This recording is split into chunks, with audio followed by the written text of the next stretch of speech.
वही कहानी सीक्रेट अमीरजादा। क्यों सासू माँ आहान को इतना परेशान करती थी, उनकी बेइज्जती करती थी, और क्यों सनाया भी अपने पति आहान को हमेशा इंसल्ट करती थी। कहानी में आगे बढ़ते हैं और उसी कहानी को जो कल छोड़ी थी उसी का एपिसोड आगे बढ़ाते हैं। आज आहान के जो दादा ससुर होते हैं, जो सनाया के दादा होते हैं आनंद गिल, उन्होंने क्यों अलग किया अपने फैमिली बिजनेस से सनाया को, और क्यों जो उनके कजन, जो उसका भाई होता है शौर्य, और उसकी एक कजन बहन होती है जिसका नाम शगुन होता है, ये क्यों सनाया के पीछे पड़े थे और क्यों उसको ये ड्रीम प्रोजेक्ट नहीं मिल पा रहा था जो इसका गिल कंस्ट्रक्शन, जो मल्होत्रा कंस्ट्रक्शन का बड़ा ड्रीम प्रोजेक्ट था। इसी की चर्चा करते हैं। तो कहानी में आप अंत तक बने रहिएगा, और कहानी में आगे बढ़ने से पहले बस आपसे वही छोटी सी रिक्वेस्ट कि वीडियो को लाइक कर लें और चैनल को सब्सक्राइब कर लें ताकि हमारा हौसला बढ़ता रहे। और आशा करते हैं कि आप अपने परिवार, अपने परिजनों के साथ बेहद खुश और मस्त और खुशहाल लाइफ एंजॉय कर रहे होंगे। तो नमस्कार, प्रणाम, मैं अजय कोहली। आज की जो सच्ची कहानी मैं आपको सुनाने जा रहा हूँ वही शिमला के जो गिल और जो मल्होत्रा ख़ानदान की, और जो इधर रायजादा ख़ानदान से उसी कहानी को आगे बढ़ाते हैं। तो जो सनाया होती है, सनाया अपने दोस्त देव मल्होत्रा के साथ होती है, और उसके साथ जब वो उसके घर पर जाती है, और उसके घर पर क्या, जो उसका नाइट क्लब होता है वहाँ जाती है। वहाँ जाकर उसको जो देव मल्होत्रा होता है वो इतने नशे में कर देता है कि वो नशे में होने के बावजूद उसको इतना होश नहीं रहता कि वो क्या करे।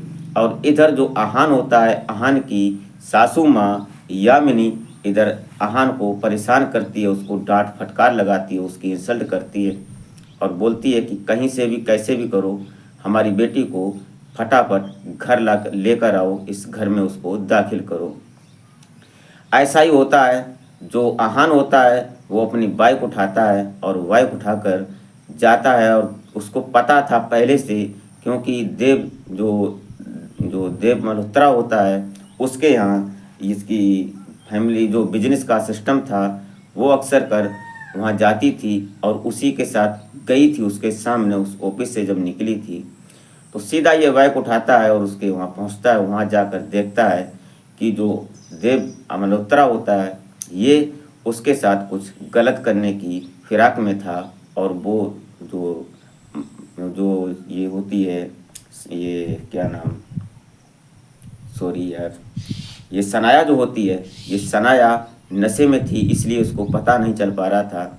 और ये इसको लेकर जब वहाँ पहुँचता है तो उसके साथ कुछ ऐसा होने वाला था। और जो आहान होता है, आहान मौका स्थिति पर जब पहुँचता है वो देखता है कि ऐसा कुछ गलत होने वाला था। वहाँ उसकी झड़प होती है देव मल्होत्रा से और आहान की। और जो सनाया होती है वो नशे में थी इसलिए वो कुछ समझ नहीं पा रही थी। उसको एक दो थप्पड़ भी मारता है, और मारने के बाद वहाँ से उल्टा सीधा बोलकर आहान अपनी पत्नी सनाया को वहाँ से जब निकाल कर लाता है, लाने के बाद अपने बेडरूम में लाता है। वहाँ लाने के बाद उसको जब सुबह होश आता है तो बोलती है कि तुम हमारे साथ क्या कर रहे हो, हम तुम्हारे बेडरूम में क्या कर रही हूँ। ऐसी बातें होती हैं तो वो समझाने की कोशिश करता है, लेकिन ज़्यादा बोलने की उसको इजाज़त नहीं थी, इसलिए आहान पूरी बात नहीं बता पाता है। और फिर कहानी आगे बढ़ जाती है। तभी जो उसके दादा होते हैं आनंद गिल, उनका फ़ोन आता है सनाया के फ़ोन पर, और बोलते हैं कि तुम्हारे हाथ से ये जो ड्रीम प्रोजेक्ट था, ये गिल कंस्ट्रक्शन का, ये रिटर्न लिया जाता है क्योंकि तुमने इस पर सही से काम नहीं कर पाया। ये बात सुनकर कहीं ना कहीं ये जो सनाया होती है शुद्ध रह जाती है, परेशान हो जाती है और सोचती है कि क्या करें, क्योंकि उसकी ज़िंदगी का अहम हिस्सा था और उसका एक बड़ा सपना था कि इस प्रोजेक्ट को हम पूरा करें, जो कंस्ट्रक्शन प्रोजेक्ट था। इसलिए अब ये परेशान तो हो जाती है लेकिन कर भी कुछ नहीं सकती थी। इसके हाथ से फ़ोन छूट जाता है सिर्फ एक देव मल्होत्रा की एक ईमेल से। उस वहाँ पर ये प्रोजेक्ट उसके हाथ से निकल जाता है। अब निकलने के बाद जो ये आहान होता है ये सब बात समझ रहा था। इसने अपनी पत्नी सनाया को बोला कि तुम परेशान मत हो, दादाजी से चलकर बात करते हैं, क्योंकि सामने से बात होगी कुछ और होगी और फ़ोन पर इतना बड़ा फैसला दादाजी नहीं ले सकते हैं। और जो आहान होता है बोलता है कि हमें सभी लोग बेकार समझते हैं, नालायक समझते हैं, लेकिन तुम भी ऐसा ही समझती हो। कोई बात नहीं, लेकिन एक बार मुझे लेकर तो चलो। दादा के सामने उनकी ऑफिस में जब आहान और सनाया दोनों पहुंचते हैं, वहाँ जब दादाजी के सामने पहुंचने के बाद दोनों बैठते हैं, सिट डाउन होते हैं, दोनों समझते हैं, दोनों की बात होती है। दादा जो होते हैं आनंद गिल, वो आहान की बात को लेकर थोड़े इम्प्रेस होते हैं और बोलते हैं कि कोई बात नहीं, हम तुम्हें प्रोडक्ट देते हैं ये, लेकिन काम आज आज ही होना चाहिए। ये बात सुनकर सनाया एकदम खुश हो जाती है और वो तुरंत वहाँ से निकलती है। सनाया आहान दोनों बाहर निकलते हैं और सीधा उस ऑफिस में जाते हैं जहाँ पर ऑफिसर बैठा था सक्सेना, जिसके हाथ से ये प्रोजेक्ट फाइनल होना था, फाइल वहीं से बननी थी। वहाँ जब पहुँचती है तो वहाँ जाकर देखती है तो जो सक्सेना जो ऑफिसर था उसकी वहाँ पत्नी होती है। उसकी पत्नी का नाम होता है कामिनी, और कामिनी सनाया ये पीछे से दोस्त थे स्कूल के समय से, इसलिए जो जो कामिनी थी, कामिनी का पति सक्सेना उस ऑफिस का बड़ा ऑफिसर था, उसके साइन से ही इस प्रोजेक्ट को पास किया जाना था, इसी के साइन से उस प्रोजेक्ट को रिजेक्ट किया जाना था। जब कामिनी बाहर निकलती है, वो देखती है कि सामने सनाया खड़ी है। ये सनाया को देखकर दोनों में पुरानी रंजिश याद आ जाती है। अब जो कामिनी बोलती है कि सक्सेना साहब, हमने किसी भी काम, किसी कागज़ को अप्रूवल लगाने से जो काम था उसमें किसी की कोई बात की कमी नहीं रखी, सारे डॉक्यूमेंट्स फिट किए, तैयार किए, लेकिन फिर भी हमारे इस प्रोजेक्ट को कैंसिल कैसे कर दिया गया। अब पीछे से इसमें एक साजिश थी। जो सनाया के कजन थे, चाचा का लड़का और एक चाची की लड़की, ये दोनों, ये क्या नाम, शौर्य और सगुन, इस शौर्य को ये प्रोजेक्ट मिलना था। दादाजी उसकी तरफ ज़्यादा आकर्षित थे, शौर्य की तरफ, और सगुन उसकी कजन बहन थी, इसलिए दोनों इसके पीछे पड़े हुए थे सनाया के कि ये प्रोजेक्ट इसको न मिले और प्रोजेक्ट अपने हाथ में आ जाए तो इससे अच्छा काम होगा, अच्छी कमाई होगी। ये बात लेकर जब इन्होंने शौर्य और सगुन ने दोनों ने पैसे भर दिए उस सक्सेना को और कहा कि इसके हाथ से ये प्रोजेक्ट निकाल दिया जाए और इस प्रोजेक्ट पर हम काम करेंगे।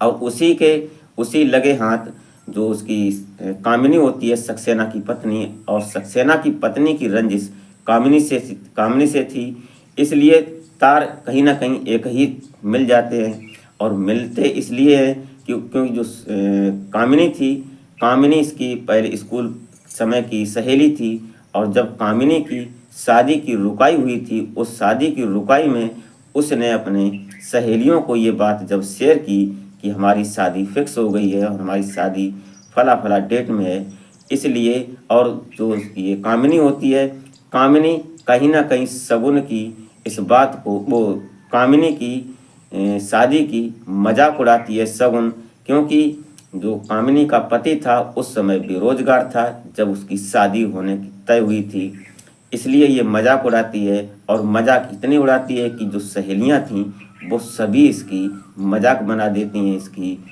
हंसी होती है, इसलिए ये उस बेइज्जती का बदला लेने के लिए आज सगुन जो थी, वो कामिनी जो थी, वो इधर सनाया से बदला लेने के लिए तैयार थी। इसलिए उसने अपने पति को, जो ऑफिसर सक्सेना थे, उनको रोक दिया था कि इस पर साइन नहीं होना है। सस्पेंस था इसमें, इसलिए तीनों की बात मिलकर इकट्ठी हो जाती है, और इकट्ठी होने के साथ साथ जब ये बदला कामिनी जो होती है सनाया से लेती है, बोलती का बेइज्जती का बदला बेइज्जती ही है, अगर तुम चाहो तो हम, तुम्हारा पति निठल्ला है, क्या कर रहा है, लेकिन उसको ये पता नहीं था जो उसका पति आहान है, ये रायजादा खानदान का इकलौता वारिस है और ये बहुत बड़ा बिजनेसमैन जो कि अरबों रुपए का टर्नओवर करने वाला बाप का बेटा है। ये बात इधर जो कामिनी थी इसको पता नहीं थी, लेकिन उसने ये कहा कि अगर तुम्हारा पति हमारे पति के सामने गिड़गिड़ाए तो मैं तुम्हें ये प्रोजेक्ट दे सकती हूँ। ऐसा ही हुआ। कामिनी वहाँ से कामिनी ये बात बोलती है और सनाया वहाँ से नाराज होकर निकल आती है। और जो आहान होता है, आहान उसके पति सक्सेना के सामने गिड़गिड़ाता है, पूरी ऑफिस में सभी ऑफिसरों के सामने हाथ जोड़कर विनती करता है। तब जाकर ये प्रोजेक्ट उसको मिलता है सनाया को। और सनाया को जब प्रोजेक्ट मिलता है तो पेपर साइन होता है और उस पेपर को लेकर कामिनी स्वयं आती है और सनाया को जब देती है तो बाहर जब ये लोग देख रहे थे, शौर्य और सगुन ये भी कहीं ना कहीं शुद्ध हो जाते हैं कि ये कैसे हो गया। तो बोलते हैं, शौर्य बोलता है कि हमने तुम्हारे पति को पैसे दे रखे थे इस प्रोजेक्ट को इसके हाथ में नहीं देने के लिए। तो कामिनी बोलती है कि तुम्हारे पैसों से ज़्यादा अहमियत हमारी बेइज्जती हुई थी उसका बदला था। हमने अपना बदला पूरा कर लिया है और मैं तुम्हारे पैसों को वापस करवा दूंगी, हमारा बदला पूरा हो गया। ऐसे करके दोनों इसको ये जो प्रोजेक्ट था, ड्रीम प्रोजेक्ट जो कंस्ट्रक्शन का था, वो इनको मिल जाता है। और फिर उनके दादा आनंद गिल एक पार्टी रखते हैं अपने पुराने घर पर, वहाँ सभी को बुलाते हैं। कहानी में आगे बने रहिएगा, नेक्स्ट भाग में आपको बताते हैं कि पार्टी में फिर क्या होता है। वीडियो जरा सी भी अच्छी लगी हो तो एक लाइक और कमेंट ज़रूर कर दें। तो मिलते हैं फिर नेक्स्ट वीडियो में, तब तक के लिए जय हिंद।